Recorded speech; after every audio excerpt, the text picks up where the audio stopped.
Okay, so reflecting any point on the coordinate plane, this is 4.2, and really this is extra practice. So if you needed the extra practice, this is what it's going to be. But I do still want you to watch it, even if you feel like you don't need extra practice. Okay, so these are different types of problems that we have not looked at yet. So when we look at this, remember our rules that we talked about. So if you reflect across the x-axis, it's the y that's the opposite. If we reflect over the y-axis, it's the x that's opposite. And sorry, you can probably hear my son in the background. He's moving around right now. So if we look at question 2, so the reason that these ones are different, notice 2 gives you the points and then gives you a graph. Question 4, it gives you the points and it does not give you a graph. And the reason that they're doing that is they're expecting you to start learning these rules so that you do not even need to use graph paper, because I know some of you guys don't have graph paper at home. But the nice thing is if you look, you could graph it over here. You can always use that option, but we're going to use the rules that we wrote down on this page right here to do those problems. So let's go ahead and do 2. So it says graph triangle ABC by plotting the points. A is at 3, 4, so I'm going to go, remember x, y, so I'm going to move along the x-axis to 3, which was right there, and you couldn't see because I was blocking it. And then I'm going to go up to 4, so that's point A. Point B is at 6, 1. C is at 4, 9. So 4, I went over to 4, and I'm going to go up to 9. That's point C. So notice we just have a triangle there. Okay, it says use the table to record the coordinates, so reflect AB across the x-axis. So again, you may use patty paper if you want. I'm going to stop using patty paper, or sometimes I'm going to stop using patty paper, but if you want to use patty paper to actually see it happen, that's okay as well. So if I'm reflecting over the x-axis, that means instead of it being up here, it's going to reflect and be down here. So again, in my opinion, the easiest way is instead of it being 3 over and 1, 2, 3, 4 up, it's going to be 3 over and 4 down. 1, 2, 3, 4 down. So that would be A prime.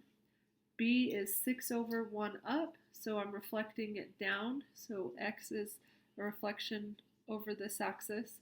So instead of being 1 up, it's going to be 1 down. That would be B prime. C is 4, 1, 1, 2, 3, 4, 5, 6, 7, 8, 9. So 1, 2, 3, 4, 5, 6, 7, 8, 9. And I can also look, it's right there. So instead of counting, I can look at the coordinate. So it's 4, 9. So now it needs to be 4, negative 9. Okay. Down here is the table for it. So A prime is at 3, negative 4. B prime is at 6, negative 1. C prime is at 4, negative 9. Now, you should be able to look at these and see that they follow the rule of when I reflect over the x-axis, it's the y that changes. So it's 4 to negative 4, 1 to negative 1, 9 to negative 9. Okay, then we have this next one. It says reflect ABC across the y-axis. Excuse me.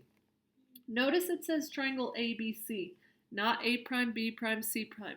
So that's where a lot of people get mixed up. So I have to go back to this original triangle, not the second triangle.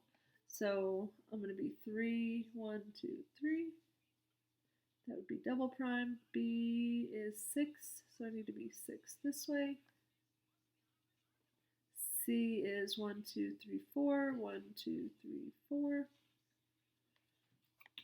And I'm going to draw my triangle. I'm not even going to look up there to write my points. I'm just going to look at these points right here and see if it ends up being correct.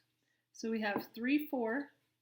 So A double prime is across the y-axis, so we know the x is going to change. So it's going to be -3, 4.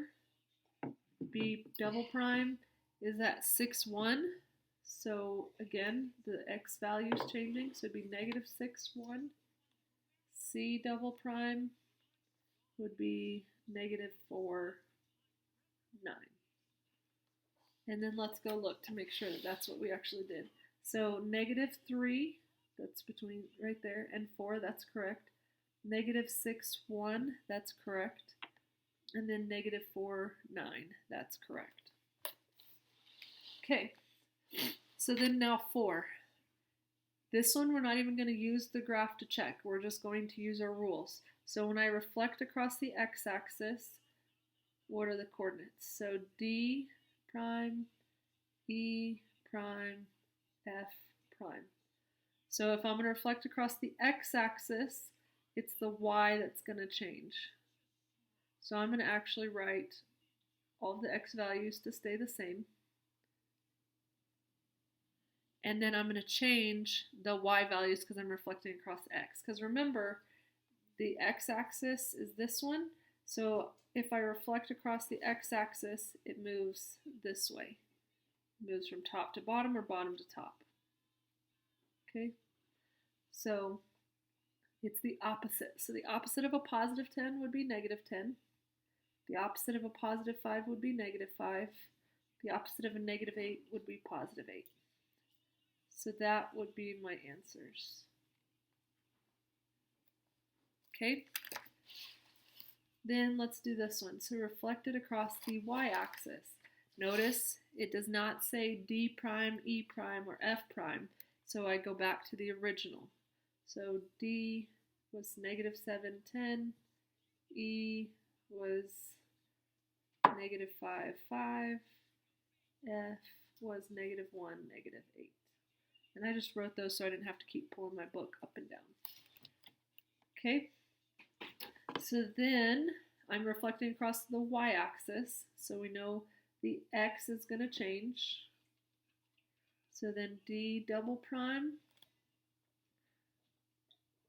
we know that the 10 is going to stay the same, the y value stays the same.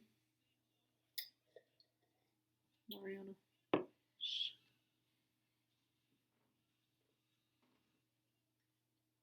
Okay, so the y value stayed the same, and now these need to change. If it was at -7, because if I'm going across the y-axis now, if it's at -7, I need to be at +7, so it would be +7.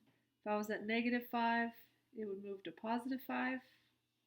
If I was at -1, it would move to +1.